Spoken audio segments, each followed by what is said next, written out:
usually po ket tulilat po iti makunang iti ladhami po kasi dito iti may kadwa nga special kada kami nga muslim lang nga dito Ilocos po entero nga lubong ket mai celebrate dito kastami po. So jureman kasi ket dumalan kami lata po iti makunang nga protocol tapno anyaman iti na ubobraymi po ket safety lata po iti tunggal may sakata kami. So di malang kami lata po iti protocol nga makuna.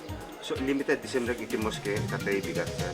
Limited po di iti inlawlawag mi kadagiti iti kakadwa mi nga muslim tapno man ma-maintain lata po iti jay makuna nga protocol. So pinili mi lang ti mabalin nga mapan makigimong tapos dagiti dumaa po ket ijay lata mismo balbalay da ti naggimungan da ken nagselebrantan da iti idilata po. Kapasan datoy panagkararag panagyaman. Ano ba dagiti activities kasi maroon sir? Ti malpasa po iti kararag ti ubobremya po ket dagi agimong agumong wenno kakadwa dagiti pamilya tapno met mai-celebrate da so agluto da ken manganda po iti kakaimasan nga makana po nang runa tatangay dilata. Ano ba dagiti isagana nga taron sir?